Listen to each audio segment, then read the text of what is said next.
I got my skipper shirt on. We're going to wait for people to join. So if you're catching the replay, let me know you're here. Just say, hey, Judy, something, replay, something. Let me know you're here. Isn't it cute?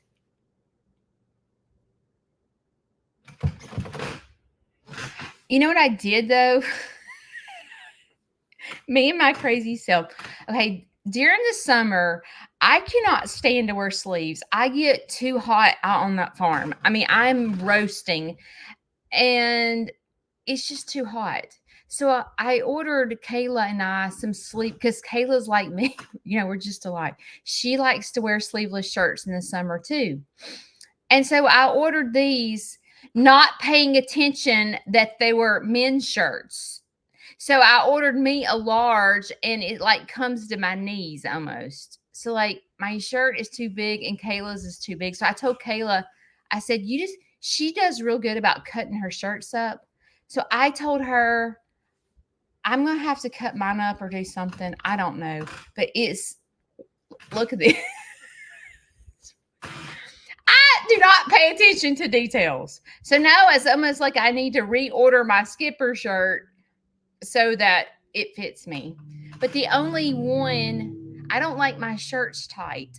And all those girly shirts are too tight. I have to wear a men's shirt because I don't like short. I like big and bulky. I don't know. Anyway, so did y'all get skipper shirts? I just thought they were really cute. Jacqueline from Head Family Farm designed this shirt, and I thought she did a great job. Does that not look just like Skipper? Anyway, I went out to the barn this morning, and there's no piglets. And I have to show you what someone sent me. I want to talk about my animals at first, and then I'll get into some other stuff. Let's see, where's her? Here it is. So let me explain. And you know what? I tell my people live this, but then like the people that need to hear this don't watch my live. But I'll just explain to y'all. I feel like the people that watch my live, they really know who I am. When you watch a video, you don't really, you can kind of figure out who I am, but when someone's live, you really get to know them. You know what I'm saying? Because like I can't edit. Like you get the raw version of Judy. All right, so I posted one of Shishi's videos, and it has a lot of views on it. And so here comes the crazies, right? And they're beginning to tell me that, Shishi doesn't have a nest. Go put down hay, blah, blah, blah, blah, blah. Okay. Let me explain a pig. Okay. Pigs eat doo-doo. Okay. Pigs eat doo-doo. That's disgusting, but they do. They eat cow doo-doo. They don't eat any other doo-doo, but they eat cow. They're pigs, right? So, like, a lot of people were like, Judy, please go put hay down for her. And so I was sitting here listening, and when you're a creator and you read comments, you're kind of all over the map mentally. But people were telling me to go make Shishi a nest. Okay, so let's stop for just a minute. I can't speak for other animals. I've never been to another farm watching babies be born. I can only speak for Sneed's Farmhouse Sanctuary. I cannot speak for like what other animals look like when they're about to give birth. I have no clue, but I can tell you what Sneed's Farmhouse animals do because I've been with them for 5 years. Okay. Pigs they have babies on sticks. Okay. They don't have this plush hay. Like They don't do that. They go build a nest and they go get sticks and they have the babies in like their own built nest. So like this bougie hay that you want me to put down, I mean, man, I guess it sounds good. Like, Judy, go put down hay for Shishi. And for us human beings, that sounds comforting, right? It sounds very comforting to put down her little place to have her baby. Shishi, that's not how life works on a farm. For a human being, the thought of putting down a beautiful little hay, a bed of hay for her to have her babies on. If you think that Shishi is going to that hay because she's thinking what's best for her baby, you're it doesn't work. This is what happens with like right now. I went and put this plush hay out in the barn with her. Do you know where she's sitting?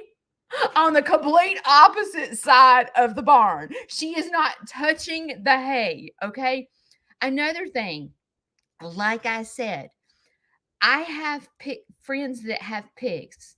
And they're like, Judy, our pigs build a nest. They go get sticks. They go get everything to build a nest. Shishi did not do that. She did not do that. Okay. I don't know why. Maybe, I mean, there are sticks in the farm. So, like, she could have built a nest like other pigs, but for some reason, she didn't choose hay to have her babies in. She didn't choose to make a nest. She just plopped them in the little barn and went with it. Okay. So, another thing is someone sent me this picture. And they're like, Judy, this is what a pig looks like when she has her babies. Like the 24 hours before she has babies, she looks like this. I'm like, this pig looks like this.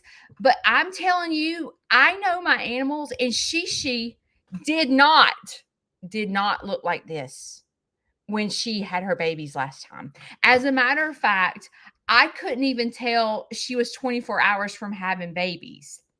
I didn't see these huge milk sacks hanging down. Okay.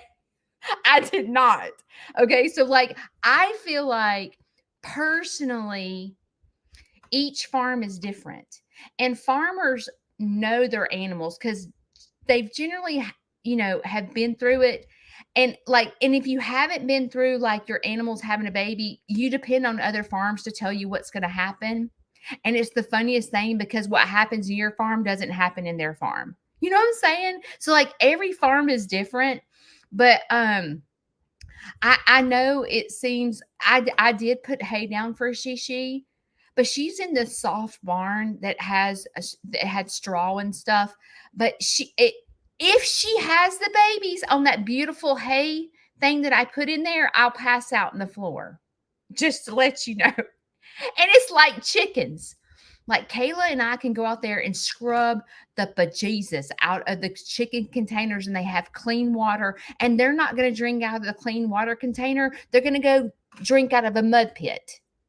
Okay. So like you have to remember, like, when you follow farm pages, what happens on Chestnut Hills Homestead may not happen on Sneed's Farmhouse Sanctuary. What happens on Arms Family Farm may not happen on Sneed's Farmhouse. Like, all animals are different. And I think, too, this is just my opinion. Doesn't mean that I'm right. But I think it all depends on the environment of your animal. Like, my animals are used to lots of people around them all the time. So they're very domesticated. Okay. They're not like someone that has a full-time job that goes to work every day and the animals are left alone and they come in at night and feed them or whatever, or they're not hands-on with them. Sneed's Farmhouse Sanctuary, we're hands-on all day long. Like my animals barely go 2 hours without being seen. I'm here all the time. So like, I feel like my animals are so domesticated that I don't know if they don't, like, she doesn't know to go get sticks to build her nest. Like, I don't know. Maybe it's because people are on my farm and I don't know what the deal is. But Shishi did not build a nest last time, and she did not have these huge teats that were hanging. I mean, her whole, it wasn't like, hang on. It didn't look anything like that. Her whole flipping stomach hung to the ground. It wasn't like you could see the teats, like each individual milk teat, like it wasn't like that.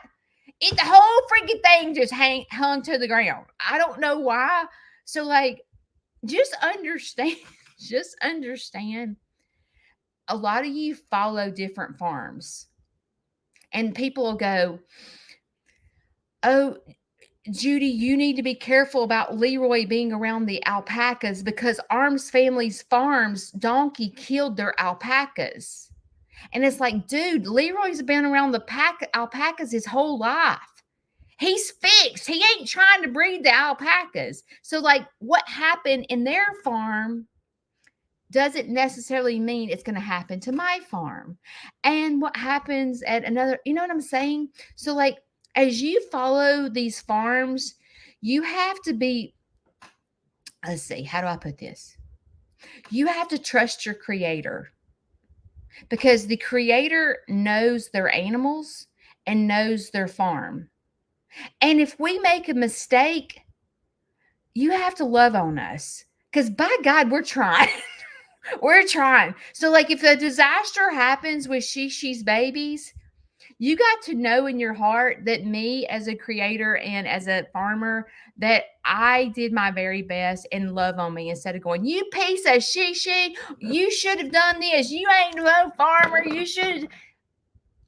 We need a little love. Okay? Just saying. Okay. And one other thing. I get ready in the mornings and I put on my makeup. Okay. I am not a makeup expert. Never claimed to be. I tell you guys, don't follow me for makeup tips. Do not. I am throwing it on my face and going out to the farm. Okay. Don't. So, like, if you start critiquing the way I do my makeup, I would really suggest you not follow me for makeup tips. Okay. I have said that since day one. Don't follow me for hair tips, makeup tips, all that stuff. I'm just getting ready being Aunt Judy. Okay. At the end of the day, I'm not thinking about anything. So if you think my eyebrows look bad, my makeup's too light, my lipstick's too red, y'all, I don't care. Like, I'm just getting ready. I hope when you watch my lives that you see more than my makeup tips, because I'm not here to give makeup tips. I'm not selling makeup. I'm here to help you dance. So I put on my makeup just to have something to do, because I'm trying to get ready for people to pull in the driveway. And it's a good time for me to go live. And it's hard for me to go live in my farm because I do not have Wi-Fi.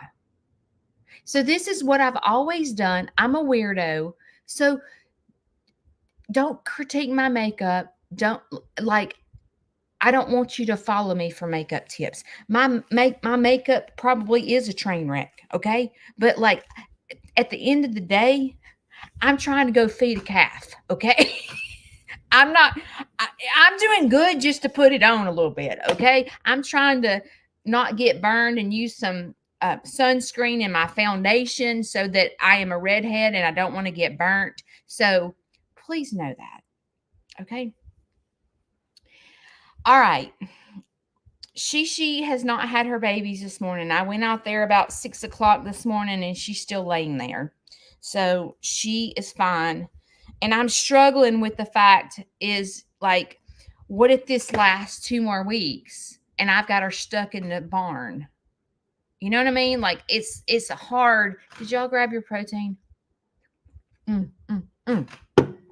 It's hard to know. It's hard to make good decisions, and, like, if I let her out of the barn and she has the babies in the middle of the farm and then Leroy stomps them, then I become a POS. And then on my POS, if I leave her in the barn, it's hard. It's a lot of pressure for me to do the right thing. And I don't know what the right thing is, to be honest with you, with Shishi. I'm just doing my very best. I kept her in the barn yesterday because I was not home all day yesterday, and I was scared to death that she was going to have the babies and something was going to happen. So I thought the best place to put her is in the barn stall, locked up away from the animals with plenty of room. So that's what I did. And I don't know what I'm going to do from here, but just know that I'm doing the very best I can do. And the best thing that how you can help me is, let me think about it. How can my backup dancers help me? Just keep showing up. That's the best thing. Just keep showing up, because when you show up here and you're commenting and stuff, you're helping me because you help me dance. Because I can't dance alone. I don't know how to put on my dance shoes in the morning because I'm a train wreck. Okay. So when you show up, you're helping me. All right. Yesterday afternoon, I went live and I said, I have, like, sometimes when I go live to talk about like how to dance, I don't know what topic to talk about. I just start talking and I have like diarrhea of the mouth. So I was like, please message me something that you need to hear so that I can talk about it. So I got this message and it said, will you please talk about, wait a minute, I gotta see how she said it. Do y'all like this on my face? See, follow me for makeup tips. Okay. Hang on. Let me see what she said again. I can't remember. I'm not going to read everything. So if you're watching, don't worry.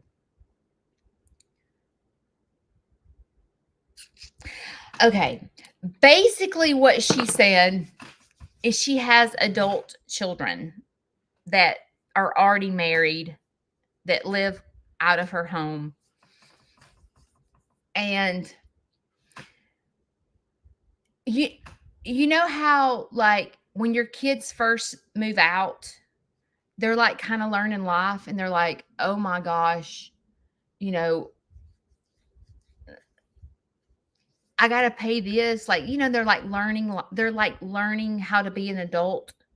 You know, they move into their first apartment or they buy their first house and they're like, wait a minute, I have to buy house insurance. And you're like, yes, you know, or, you know, like they're trying to understand life. Well, I have to be careful. I'm just going to say this. When you're a creator, your family has a hard time with you telling stories because it can, like when you tell a story and you're thinking that you're making right decisions by trying to help people to dance, it could be embarrassing to someone in my family because I'm telling the story. But like, I feel like in order for y'all to learn how to dance, I feel like I need to tell you what I've been through so that I can hold your hand to help you get off the couch and dance. So I don't make up stories. I tell you real life situations that have happened in my life because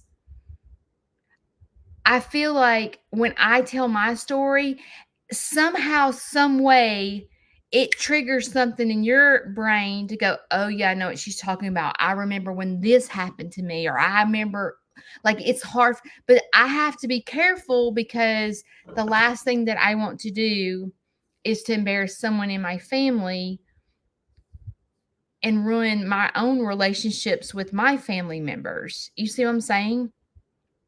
So I'm a very truthful person. I share with y'all real life stuff, like stuff that probably a lot of people would not share with people. I'm very raw and real. I don't pretend. Like everything that I say to you is the truth.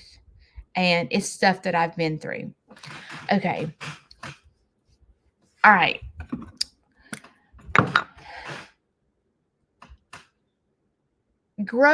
When my kids were young, I guess you call me a strict mother. I was strict. Like, we don't, I've told you this before, but like, we don't say bad words in our house. I would have flipped out if my husband would have said a bad word in front of my children. Like, we don't do that. We don't, I, I, I don't allow drinking. I don't allow, like, I was that strict mother, like strict. Like, we don't even say the word shut up in my house. Like, um, and I'm trying to think like where all that came from, because I was not raised like that at all.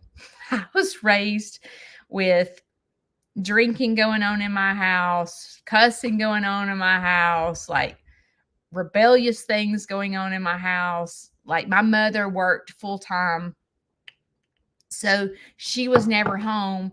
So my brothers and I kind of like, there was always a party going on at my house where I lived. So, like, I remember as a child, I wasn't the party type. I wasn't the drinker. I was the, I, I, I guess you call me the black sheep. I went to church. Like, I was, and my brothers did not do that at all. And my mother didn't take us to church, or my mother was a bit,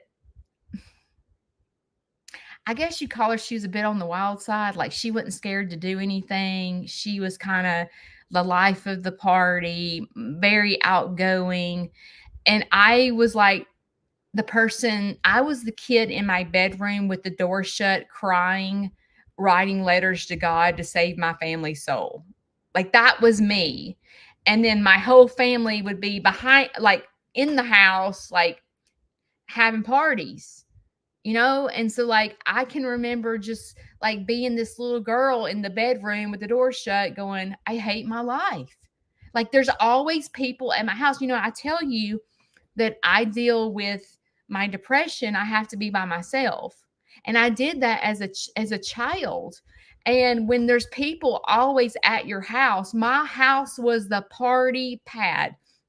You could walk to my house from my school. So, like, kids would walk to my house because that's where everyone hung out. And that's where, like, my mother was the cool mother. My mom, didn't care if people drank or whatever. Like, it was a party pad. I hated it. I hated my high school life. I hated it, which is the reason why I got to where I was my senior year in high school, is because I felt like I couldn't breathe in my own house. I did not feel safe in my own house. As a matter of fact, I can't remember if it was my junior or senior year, but I moved out of my house and moved in with my dad and my stepmom. And my mother was devastated. Like, my mom had to go to counseling because I moved out. But I had gotten to the point where I was like, I don't feel safe in my own house. Like, there's people over here all the time, and I cannot deal with this. And I went and lived with my dad and stepmother for, I was six. Let's see. No, my dad bought me a car when I lived with him. So I guess I was 16 or 17 when I moved in with my dad. And I lived with him a little over a year. So I think as a parent, that's why I was so strict on my children. And like, I was so afraid that my children would end up like my family. So I always was preaching. I was always preaching, because I was afraid that, my kids would go to hell, and I was afraid they would get into drinking or drugs, or I always was just like on top of my children at all times. And I could read how as a parent, like, like, how they say moms have eyes in their back of their head. I'm like, and I was like the type of mother, as they got to be teenagers, I'd be all in their face. I'd be like, I know. Don't think I don't know. I know. And I can remember my children going, "How do you know?" Like they would try to hide things from me, because like as a teenager, the kids start experiencing things. They get around other friends, and kind of in high school, you drink and you try cigarettes, and you know what I'm saying. Every person in high school kind of goes through that moment, and I would be in my kid's face, and it was like I was psychic or something. Like I knew, I could tell. Like when they would walk in the house, I'm like, oh, I know. They'd be like, what do you know? You don't know nothing. Oh, yes, I do. Oh, yes, I do. I mean, I was just in their face. It's like, and I would always think that I was right, because I was like, I feel it. And listen, 99% of the time, I was correct. I was spot on, but I didn't realize that I was 99% correct until I started keeping a journal. And I've showed you guys this before. I still have that journal to this day. Here's my journal. And because you know how you tell the kids, you're like, oh, I know. And they're like, oh, no, I did not do anything, Mom. I did not. And you're like, oh, yes, I know. Like, I can tell by looking at you, you're bald-faced lying to me, But like as a mom or a dad, we freaking know. You don't have to tell us. We can see it all over your face if you're lying to us. You're not making eye contact. Like we can tell. And like as a kid, the kids are like, how does she know? Like I'm trying to keep this from her. How does she know? But you know what I'm saying if you're a parent, especially if you have kids that are older, like high school, middle school, you can tell when your kid lies to you. You know what I'm saying? And so I was always in their face because my kids were not doing that. My kids were going to know right from wrong. They were going to be respectful, and they were not acting a fool. Like they're not doing that.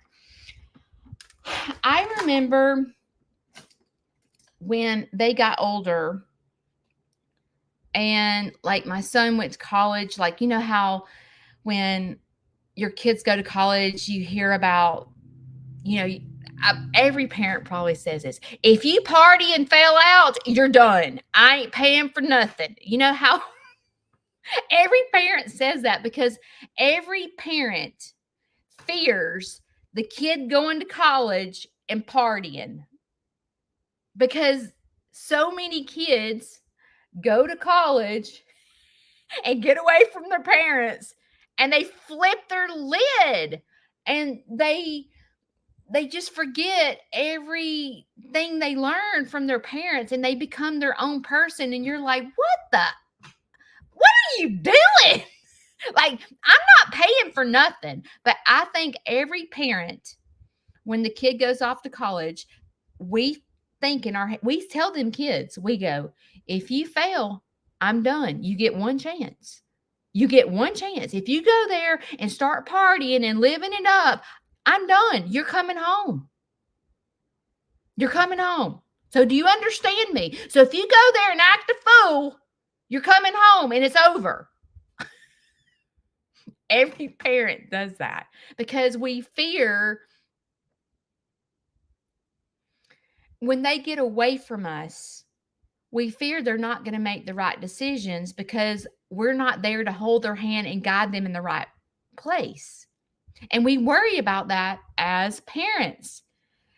And I think that that's completely normal. I think all of us do this. All of us parents, we do this. And you're like, when they leave the house, and they really grow up and they graduate college, and then they, buy a house for the first time and all this, you're thinking in your head, you're like, okay, like I was big on teaching my kids credit and like saving money and stuff like that. I was kind of a phobe about that too. And when my kids turned, and some of y'all are not going to agree with me, and that's fine. When my kids turned 17 years old, I literally took them to the Belt department store and got them a credit card. And a lot of parents are like, I would never give my kid a credit card. A lot of parents would say that.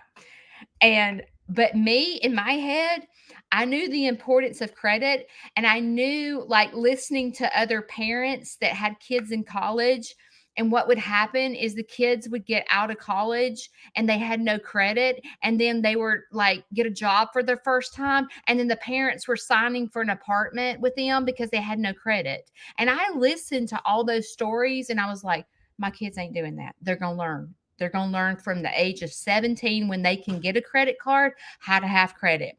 So I took them both to the department store and I said, we're getting a credit card and you're going to buy one thing and we're going to pay it off. So, like, I don't know, they bought a pair of socks or a shirt. Because, okay, let me stop for just a minute. I got them a credit card at a store they don't shop at. Okay. My kids are not shopping at Belk. Okay. So I took them to the department store where I would shop, let's just say, because I didn't want them to go crazy, but I wanted them to have credit. So when they got 17, took them to the store, got them both credit cards, and they went and bought a shirt. And then in 30 days, when we got the bill, we paid it off. And then randomly, we would go to Belk, where they didn't like to shop, and to buy a pair of socks or whatever, a birthday present for grandmother or something. And then in 30 days, I would show them that we pay it off. So I began to talk to them about credit, because in my head, I know credit is so important. And I was like, when they get out of college, I am not signing with them. Like, I'm shooing them out of the nest. So I started at a young age. Well, my son bought his first house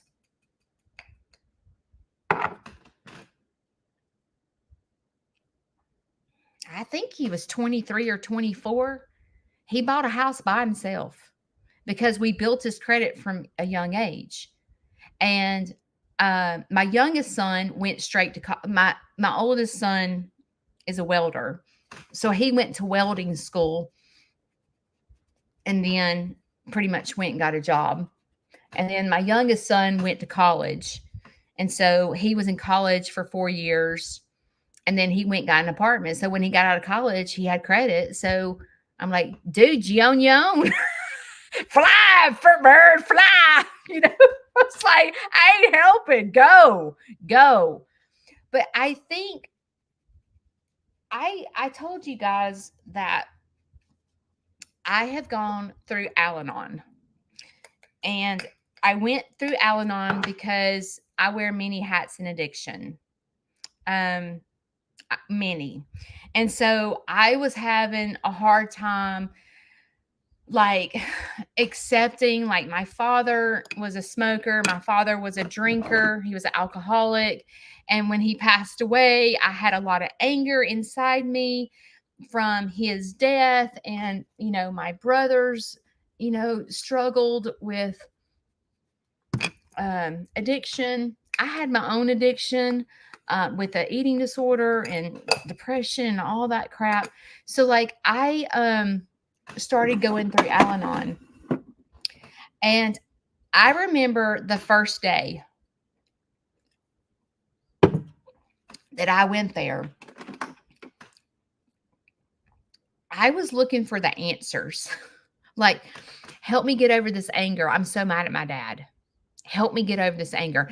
And I remember in the meeting, for the first timers meeting, you can go into a separate room and kind of talk to a mentor about, I have a dad that was an alcoholic. He passed away, and I have a lot of frustration. Like, I can remember sitting there, and I was looking for the answers on how to get over being mad about it, like being angry. And I was looking for like with my brother, I was trying to figure out what drug he was on. Because if I knew what drug he was on, I could help him get off of it. You know what I mean? Like, I was looking for answers, like I could do that. But see, at the time, you're just looking, tell me, you're like, as a parent, let's just talk about being a parent, because we are talking about parents. That wasn't my parents. But as a parent, you're like, tell me what I need to do so I can fix my kid. Like, tell me, my kid's in college, and tell me everything I need to do. Give me the instruction book, and I will read the instruction book to fix my kid. I will do whatever it takes to fix my kid, or whatever. This lady wanted to talk about kids, so I'm going back to kids. I'm relating it to my father, though. But we are, as a parent, we will do whatever it takes to put a Band-Aid on that boo-boo and fix it. And I think the lady that was wanting me to talk about children, adult children, she was talking about her son is going through a divorce. And so I had to stop, because I've not been through that. Neither one of my kids are married. And so I've not personally been through my kids being married, going through a divorce, but I can relate it to myself, because I've been through divorce, and I can remember what my mom kind of was, my parents were going through. But when I was in Alanon, let me go back to Alanon. When I was in Alanon, and I was looking for all the answers, tell me what I need to do, and I will do it, because I'm a by the book kind of person. You tell me what I need to do, and I will be disciplined and do it. And the lady looked at me and said, because I was talking about my children and my dad and my brother and all the crap that goes on in a family. And she said, what if I told you that you're interrupting God? I looked at her like she had 4 horns on her head. And I'm like, what is she talking about? Interrupting God. She's like, what if I told you that it's none of your business what your adult kids do? And I'm like, hang on.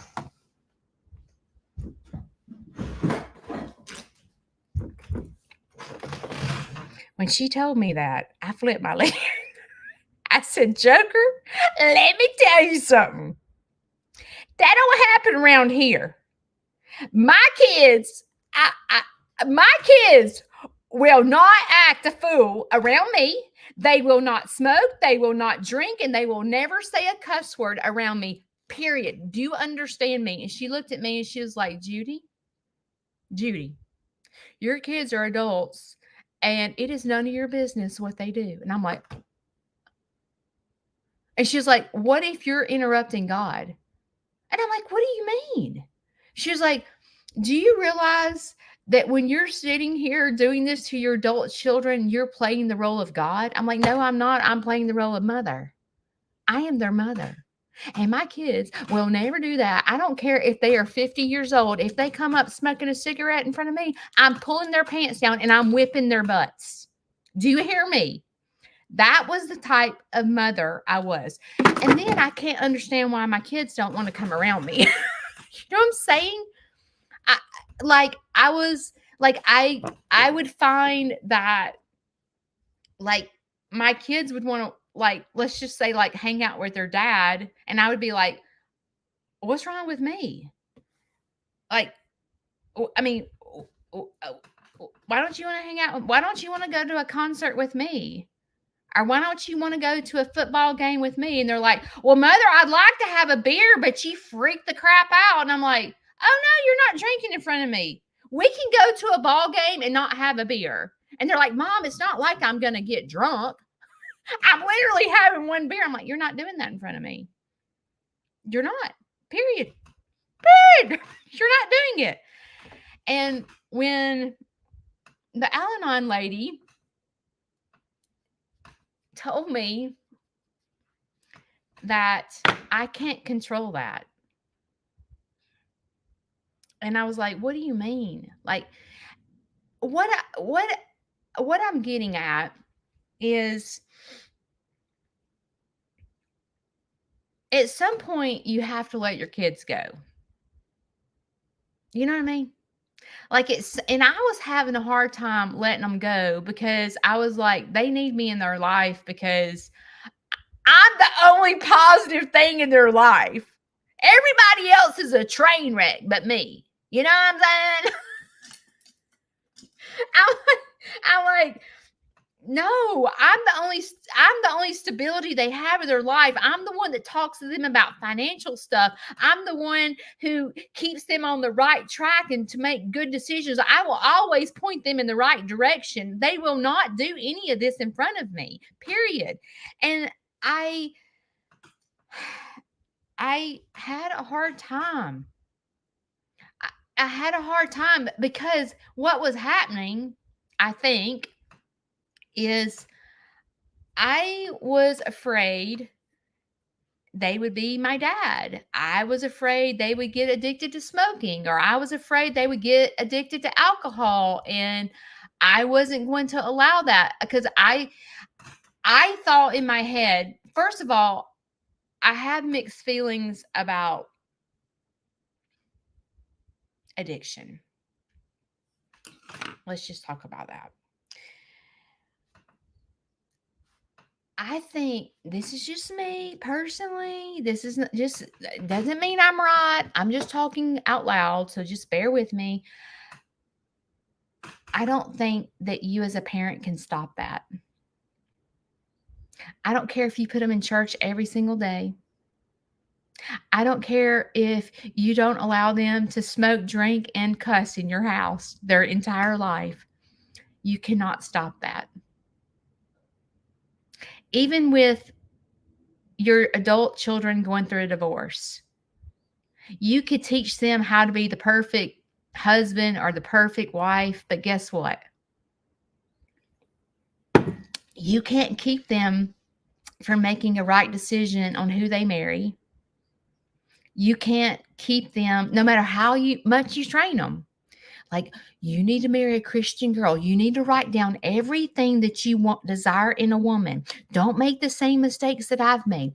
You need to write down what you're looking for in a woman. And don't, you're like, as a parent, you teach them this.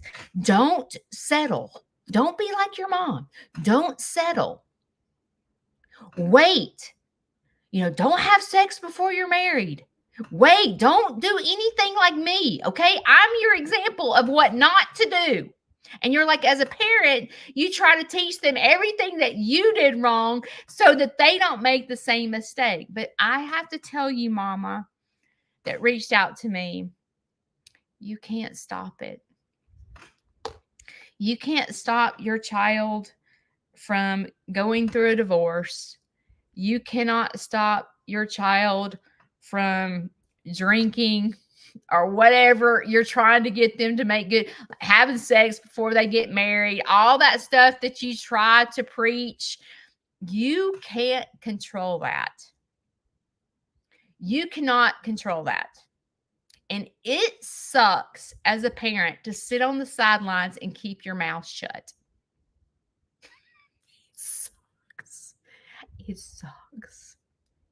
I personally think that it is harder to raise, well, no, we don't raise adult children. I personally think it is harder to be a mother of adult children than it is to have a 2-year-old, because I've been in both places. Because when they're 2 years old, you can discipline them. You can send them to the room, put them in timeout. When they're adults, you can't spank their butts. You can't, like, you're sitting there looking at things they do and you're like, you are a train wreck. You are. And then if you sit and tell your adult child that he's a train wreck or she's a train wreck, they're like, "You're a train you're a train wreck, mom. Look what you did your whole life." And then I have to stop myself and go, "Oh yeah, I'm giving them advice on being married or having a relationship, and I've been divorced 4 times. I'm probably not the best example. I've been divorced 3 times, sorry. Married 4 times. I'm a train wreck. So do you think my children want to sit and listen to me talk about like what to do, how to pick a spouse? Like but I'm in my brain, I'm sitting them down going, "Do not do anything that I did. I was a total train wreck. I was looking for love in all the wrong places." And they wrote a song about that. Don't be like your mom. Do not be like your mom. You know, as a parent, we try to teach our kids all the mistakes we made because the last thing we want as parents is for our kids to make the same mistake.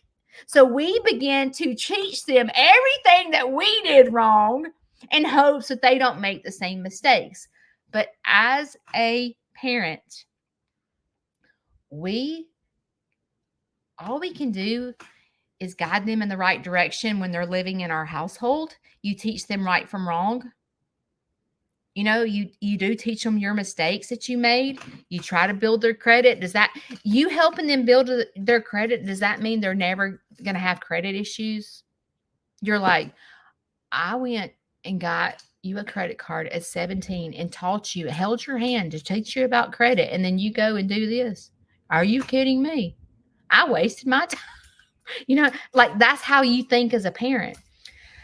But when the counselor or the my sponsor said to me, "I think sometimes you're trying to play God."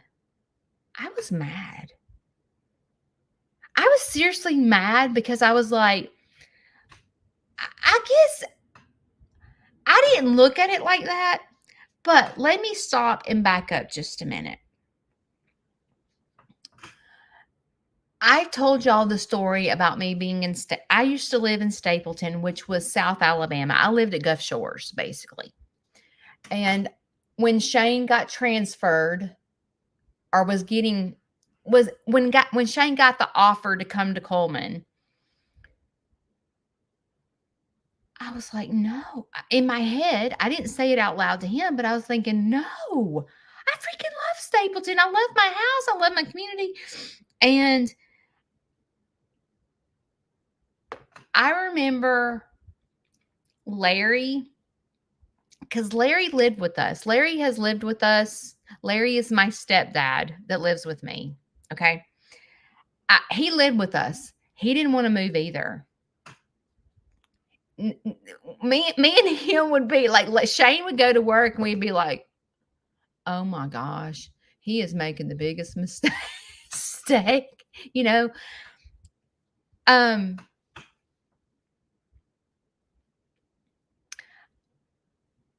I when I was sitting there, like Shane would go to work and I would pray that God would not take me away from Stapleton. I like when I tell you I was like on my knees begging, like not to move. I was on my me and Larry too. We were like, "Please don't, dear Heavenly Father, please do not let this house sell. Please do not let Shane get this job." I mean, like we were like, "Do you hear me, God? Do not let this house sell." And Shane got the job and our house sold in 24 hours. And I was like livid. I was livid. But it's almost as if I was playing God. I was telling God what he needed to do. You need to leave me in Stapleton. You need to listen to me. Do not sell my house, God. Do you understand me? And I was beginning to play the role of God.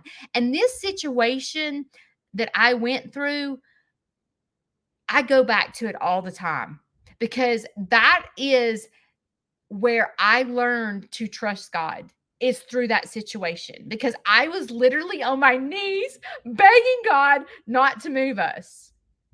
And 5 years later, I realized that we moved here for me. We moved here for me. And I realized that. But like in the moment, I was playing God and I was telling him what he needed to do for my life because I thought the best thing for my life was stay in Stapleton. Well, when the Alanon sponsors told me I was playing God, it brought me back to that situation. And even though we don't want our adult children to suffer, Larry didn't want me away from Stapleton because he saw how happy I was there. My friends were there. I mean, he didn't want that for me. He felt sorry for me. He was like, I cannot believe Shane is taking you away from here.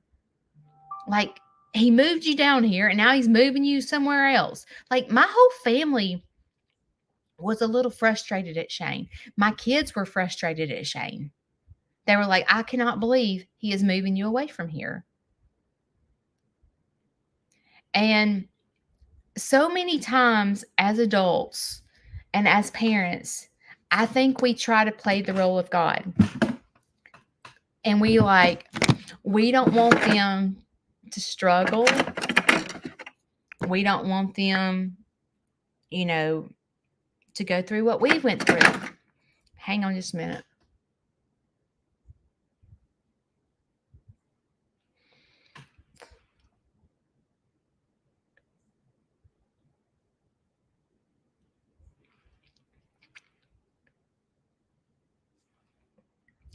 We don't want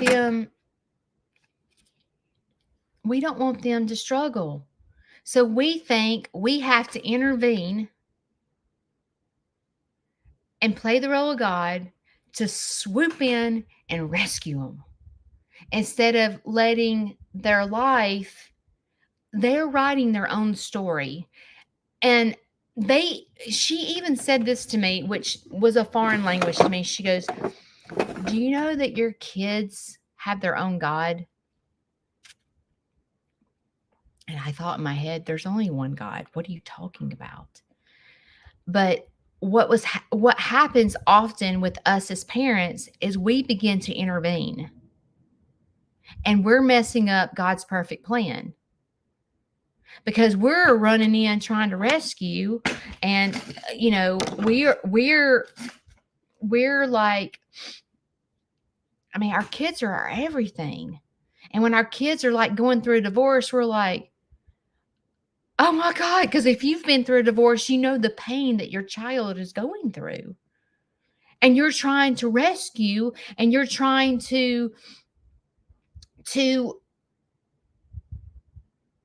nurture them because they're hurting. And, we have to remember too, like if they're going through a divorce, we know one side of the story, right? Like we know our child's side of the story. Okay. There's two sides to a story. So like the best thing that you can do as a parent when your kid is going through divorce is just be a soft place to land when they need you. But when you're trying to intervene and you're like calling your daughter-in-law and going, what happened? Oh my gosh. What are y'all doing? Y'all don't need to do this. The kids are going to be destroyed. When you're like trying to intervene and you're calling your daughter-in-law and you're calling your son and you're like, I need y'all both to come to my house and sit down. We're fixed to have a serious meeting here. Y'all don't know what y'all are doing. And you're trying to intervene and you're trying to play psychiatrist and you're trying to play doctor and you're trying to play God. You're trying to rescue your children. You're creating a disaster. As a parent, when you have to sit on the sidelines and watch your adult children go through hard times, it sucks. The best thing you can do is stay out of their business and be a soft place to land. And I don't know if this makes sense to you, but I still struggle with preaching to my children. And they get on the phone, they get on the phone with me, and I can feel it. I can start feeling myself preaching. And I'm like, there's an acronym. Hang on. Why are you talking? That's the acronym. Wait, that's what it is. No.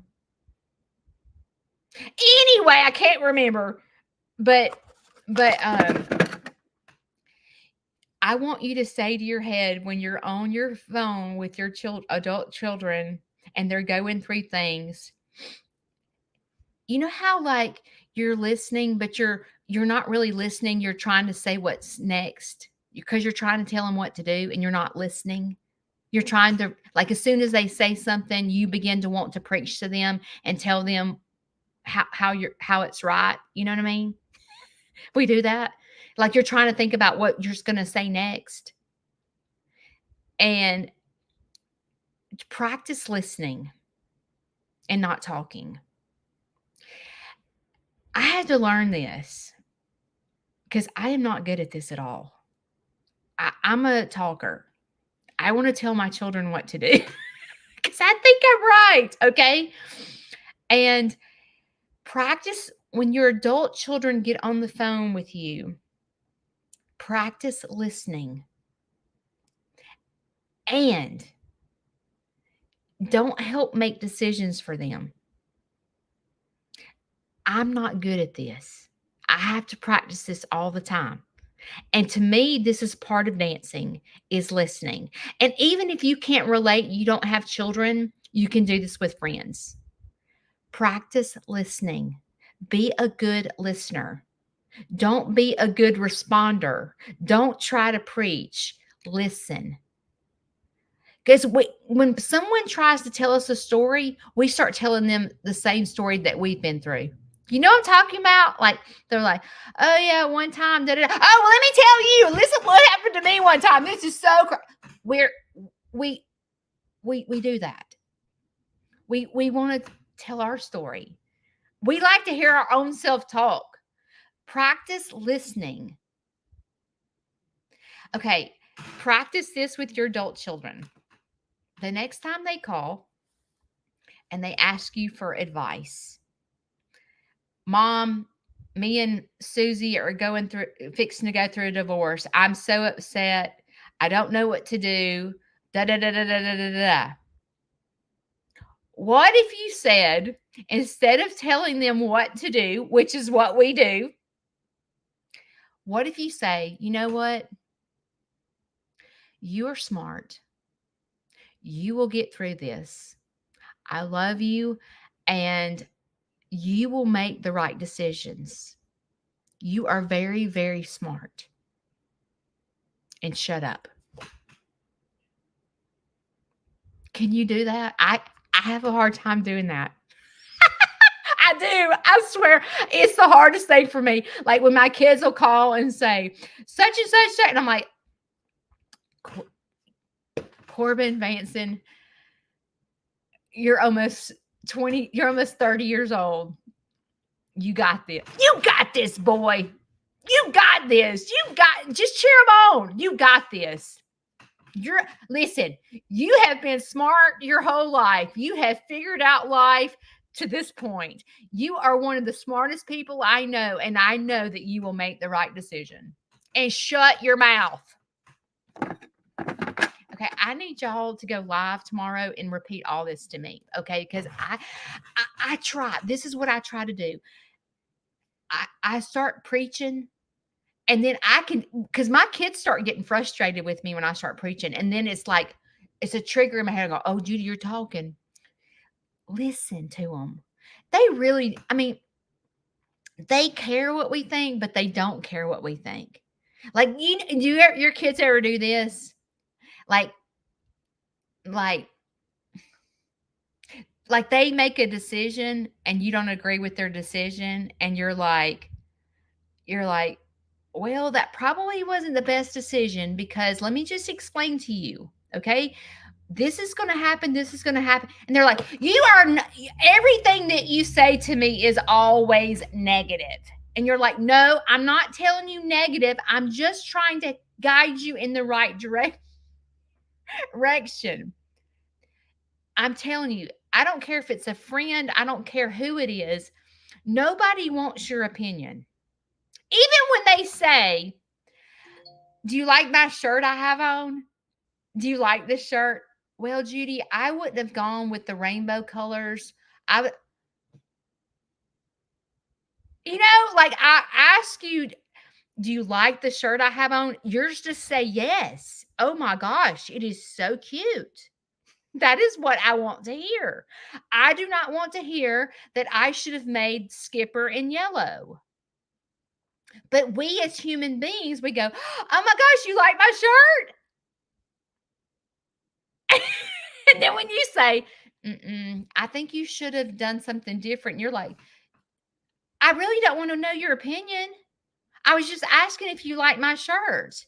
And you're supposed to say, yes, that is the cutest thing that I've ever seen. You having a rainbow colors is a brilliant idea. That is what we want to hear when we say, do you like my shirt?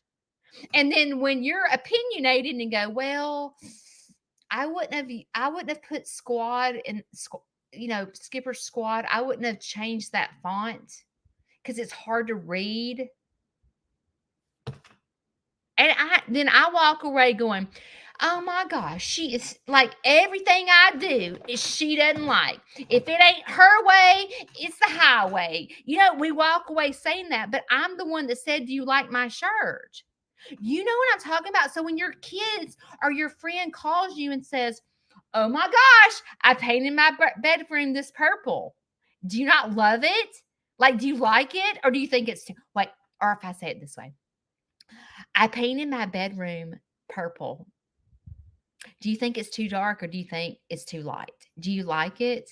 And then the person says, I wouldn't have painted my bedroom purple. And I'm like, dude, it's already on the wall. So obviously I like it. I really didn't want your opinion. But see, as we talk, we we say things that where people open the door for opinions. But we really don't want to know their opinion because if I wanted their opinion, I might would have asked before I put it on the wall or before I printed my shirt. I might would have said, hey, Lynn, do you think I should do this in rainbow colors or do you think I should do this in yellow? Well, then I probably would want to know her opinion. But if I already got it printed on the shirt and I'm like, oh my gosh, do you like my shirt? I'm wanting you to go, oh my gosh, Judy, that is the cutest thing I have ever seen. Oh my gosh, you did such a great job. Oh my gosh, that is what we want to hear. Our adult children are the same way. When they call and they say, Mom, I don't know what to do, blah, blah, blah, blah. I have learned to I'm not getting ready. I have learned to say this. Are you wanting my opinion? Or are you just wanting me to listen? And half the time they're like, oh, I'm just wanting you to listen. But see, they're saying a question as if they want me to answer it honestly. They don't, y'all. They don't. Okay. You hear me? You need to listen. They do not want to know your opinion. They do not want you preaching. They want you to be a soft place to land. If they screw up, they want you to go, it's okay.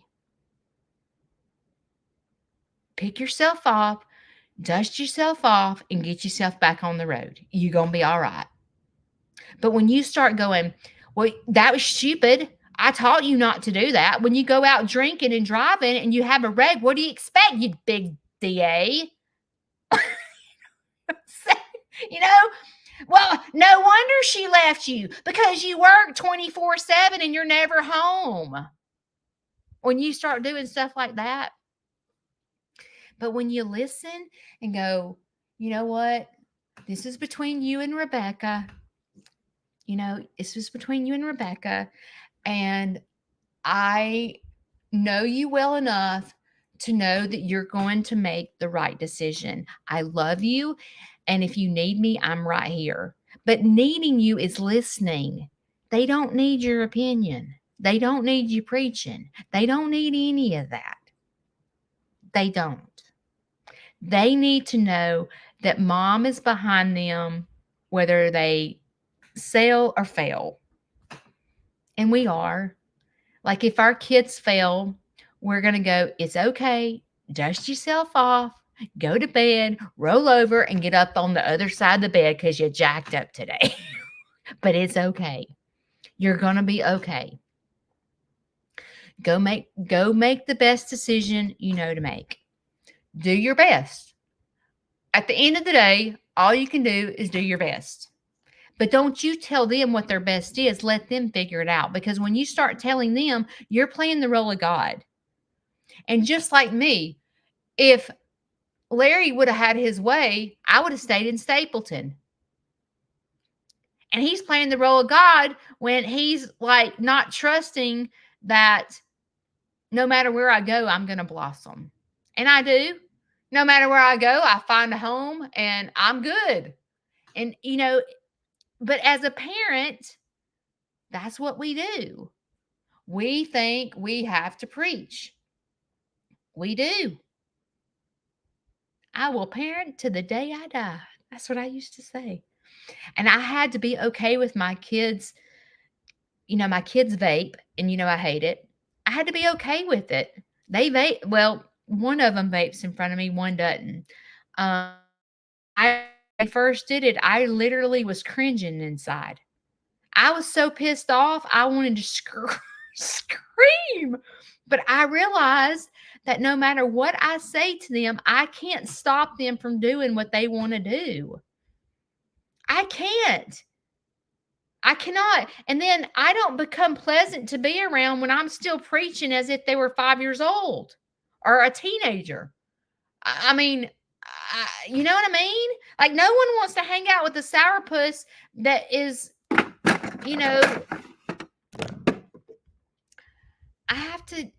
I don't accept it. I don't like it. I literally hate it, but I don't let it consume me. And if you're in your kids' business and you sit up at night and worry about your adult children and you're letting them move home with you and all this stuff, get yourself busy. Join a tennis team. I don't know. Go get yourself busy. Get out of people's business. Even your adult children, get out of their business. Get consumed in something that helps you shine. Okay? If they do things that you don't like, it sucks. It sucks. Get yourself busy. Get out of be a listener and get out. When I say get out of their business, that doesn't mean get out of their life, but they're busy. They're becoming adults. They're building relationships. They don't have time to come see mom all the time, okay? Or dad. Let them grow up. Let them figure it out. Don't play the role of God. Don't be like your Aunt Judy, okay? Don't. Let them be them and be a soft place to land if they fail. But they have to figure it out. Just like I had to figure out how to trust. But today, I tell you, if I lost my farm today, I would be devastated. I would cry, but I know and I trust so much that I know God has something better in store for me because I went through the situation in Stapleton. It made me a stronger person and it taught me to trust that He knows best for me. And in your brain, you have to be the same way. God knows best for your child. Even though you love your child, God loves your child more than you. He made your child. He knows his brain, her brain. You have to get out of their business and get yourself off the couch and get yourself busy. Go surround yourself with something that's positive. I hope today was a good day. I have been, my nose is running.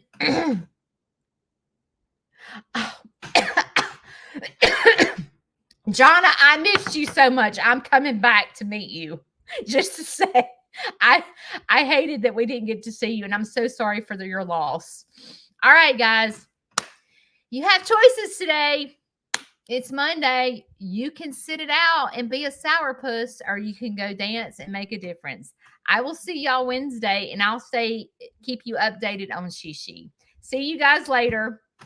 Bye.